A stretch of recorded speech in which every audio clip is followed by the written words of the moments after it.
I'm excited about it because who doesn't love dice? Well, I don't know if anybody's played Carcassonne, the dice game, but I think that's universally panned as one of the worst games ever made. And Carcassonne is a great game.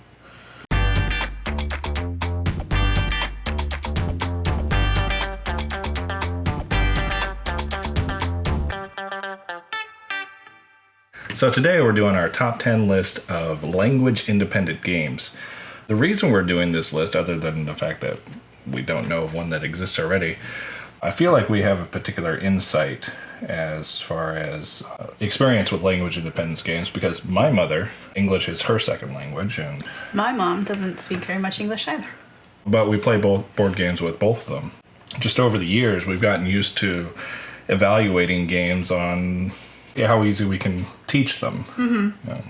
Yeah, if they're playable with these particular family members or not.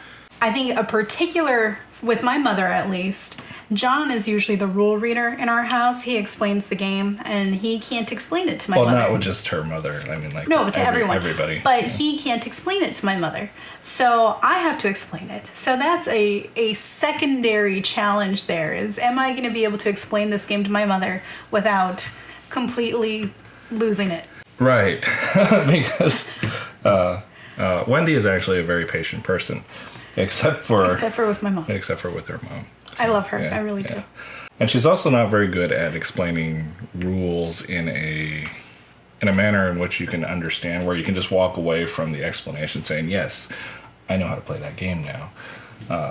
And that's just my experience in English. So I can imagine translating into Spanish. It's a little bit more difficult. So we selected 10 games, and then we ranked them independently, and then I just kind of added the numbers together, and then here we go. So here's our top 10. So coming in at number 10, those of you who watch this channel already may be surprised that this is actually on our list, but it is Splendor. I think this is a great just sort of intro game, like, period.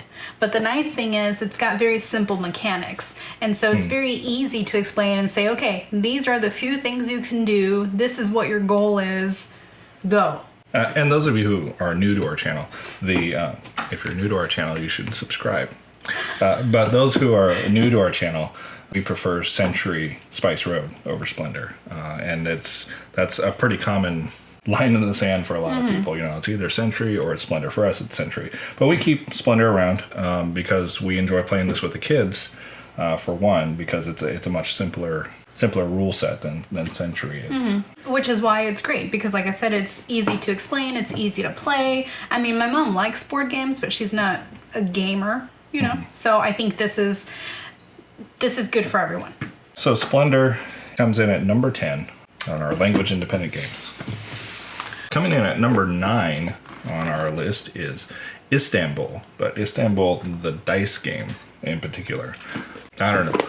We haven't played the regular Istanbul, so it's possible that the regular Istanbul could also fit this criteria. Right. But specifically the dice game, we played this with your mother. It's the one with the jewels in the market. Rubies. Yeah, with the rubies. Oh, I actually really like this one. Yeah. My mom really liked it. Yeah, her mom was actually resistant at liking this one. And then once we got through an entire game and the whole scoring mechanism, and then she liked it. I'm pretty sure clicked, she won. Yeah. Yeah, it clicked, and then we just played it 4 or 5 times that night.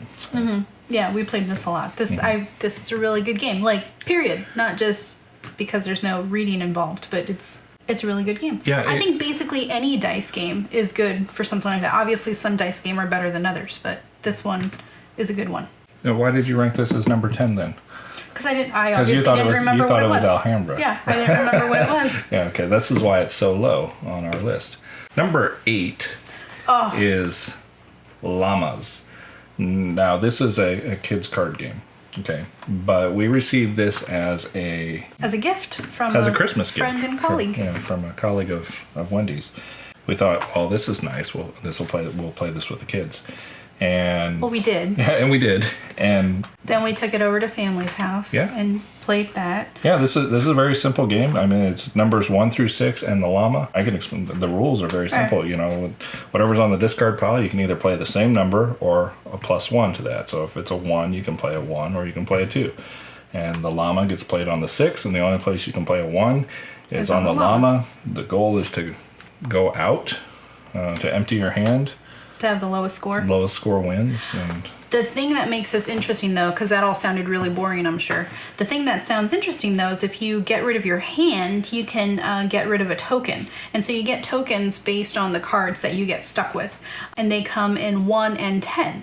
So when you decide to get rid of a token, you can get rid of a 10. yeah, that's the best mechanic because, you know, you can instantly erase 10 points off of your score simply by emptying your hand. Right, and get right back in the game. So Right. that's what makes this interesting. So very simple, but it's really fun. Everyone is in the game. So maybe that's it. It's the innovative scoring mechanic. Yeah. You know, so. But anyway, Llamas. If you haven't played this game, you should play this game. Language independence or not, you should pick up this game as a filler game, family game. Play with kids, Take it to the pub. I mean, all kinds of... It's so small, fits in your pocket. It's great. In my top games right now. Yeah. One of my new favorites. Thank you. Coming in at number 7 is Soro.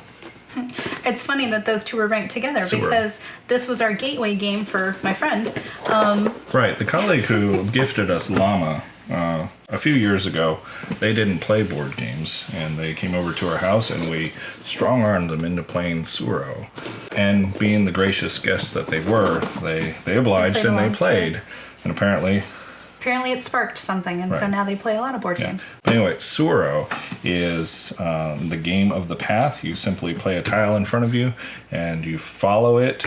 But again, there's complete language independence here. It's just tiles and move your piece. And again, I mean, it's very simple, but you can think several steps ahead. So it keeps it interesting.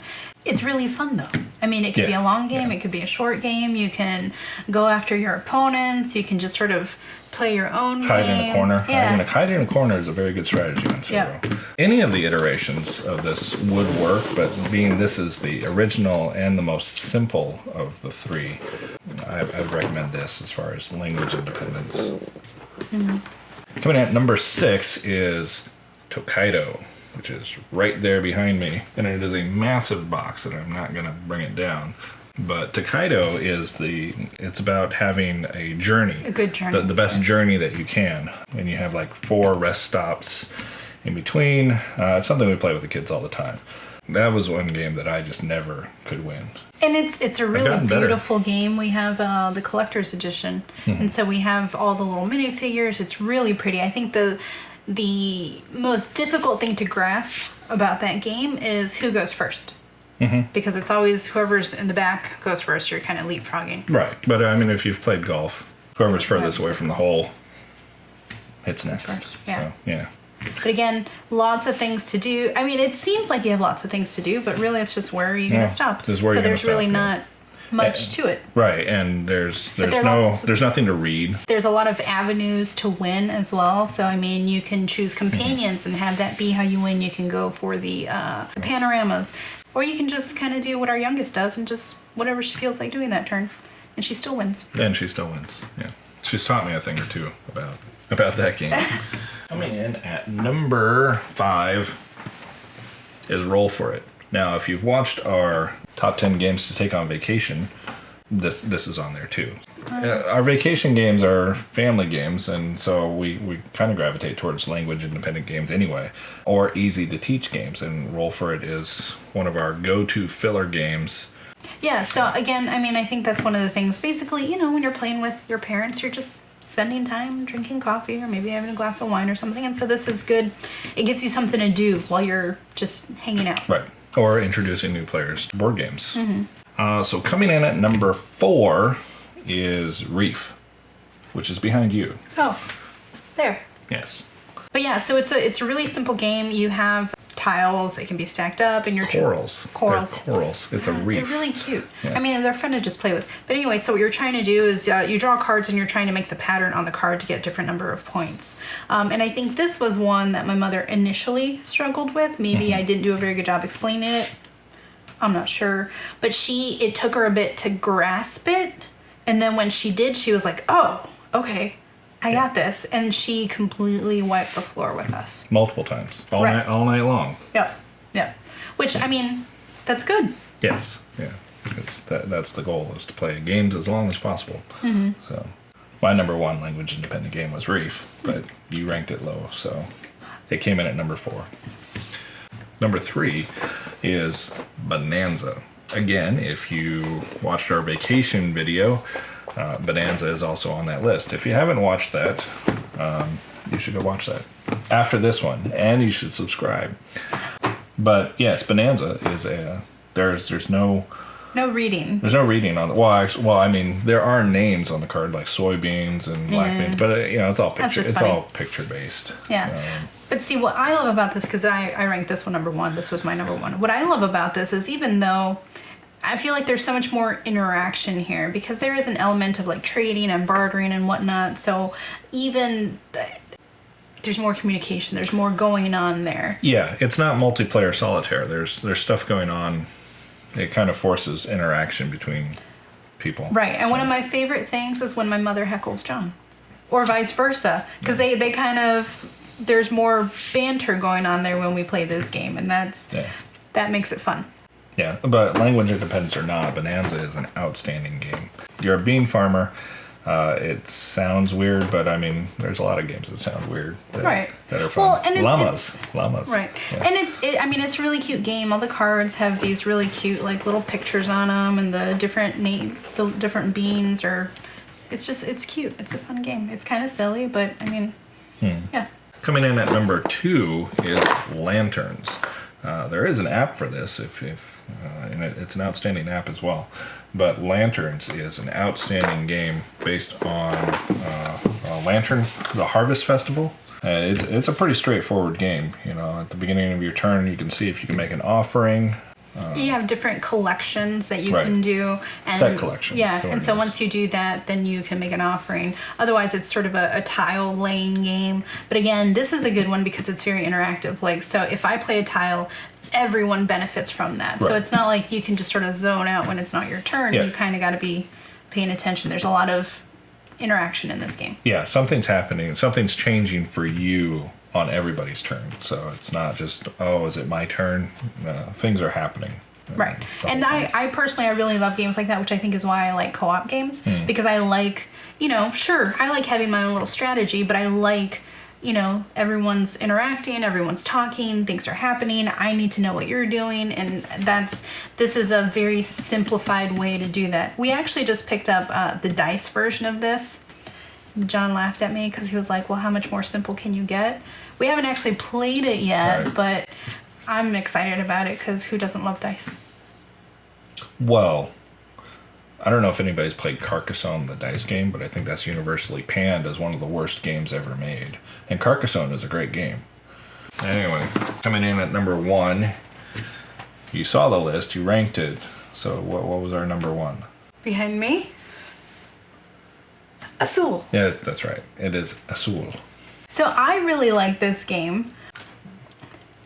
I really like it. I think it's fun. I like sort of having your own little map.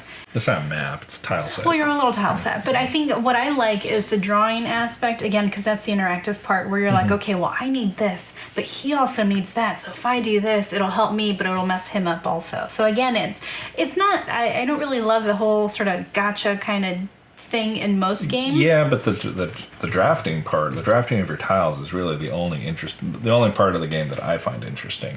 I enjoy playing it. I'll never turn down playing a game. I don't dislike the game. I don't think it's as great as everybody makes it out to be, but I have fun playing it every time I play it. So there's other games that I would play in its stead, but yeah, no, it's a great game. I enjoy playing it. Sometimes it's hard for people to grasp the scoring mechanism on it, where you count across and you count, you count horizontal and count vertical for your points. But once they get to that, then it becomes competitive. It's just getting to that point. Maybe it's just that part. It's getting to that point curve where everybody's competitive that I'm just waiting for, So anyway, that's our top 10 language independent games. Now, just like our vacation video, we haven't played every game. So if there are better or comparable, give us your recommendations. We're always looking for more. Because we need more games like this. All right. Well, that was it. Like and subscribe.